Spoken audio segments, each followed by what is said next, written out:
Ah, the mythical green flash during a sunset. It was first made popular by Jules Verne in an 1882 novel, and it's still leaking into pop culture through an occasional pirate movie sequel. Except it's not actually a myth. I know, it's weird. Usually we're debunking things people think are true, not the other way around. But the green flash is a real optical phenomenon, and it doesn't just happen right after the sun sets. You can see it right before sunrise, too. You can see it from any altitude and from anywhere in the world, but you have to have the right conditions. You might think that the Earth's air is pretty uniform, minus the occasional puffy cloud or two, but there are a bunch of invisible layers in the atmosphere, each with slightly different temperatures and densities. As sunlight travels from one layer to another, the light refracts or bends just a teeny tiny bit. It's the same principle that makes your straw look like it's bent below the water in your glass. But the amount of refraction depends on the wavelength and therefore the color of the light. So the different colors end up separating out from the white sunlight that enters the atmosphere. The most obvious way to see this separation is in a rainbow,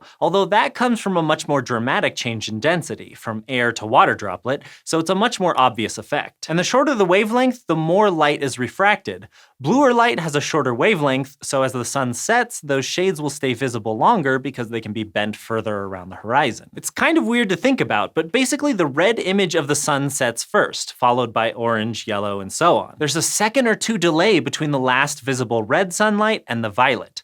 It's not a lot of time, but it's enough if you know when and where to look. And it works exactly in the opposite direction too with sunrises. But if the blue and violet shades of the sun are also above the horizon, why are these flashes green? Well, shorter wavelengths of light are scattered more after colliding with molecules in the air. That's why the sky is blue. But that also means violet and blue light are more likely to be scattered away from your line of sight, so you see the sun as green. If the air is super clear though, you can see blue flashes. And if it's super hazy, enough green might be scattered to make the flash look yellow instead. But there's a reason you don't see a flash with every sunrise and sunset. By itself, this refraction isn't enough for you to actually be able to see the flash with your own eyeballs. The physical separation between the different colors isn't large enough, so we also need a mirage to magnify the effect. Mirages are just multiple images formed by atmospheric refraction. You might think one of those images is real and the rest are fake, but that's not the case. They all come from a single source. The mirage in this case looks like a second sun. You know those pictures of sunsets where it looks like the sun grows a little stand at the bottom?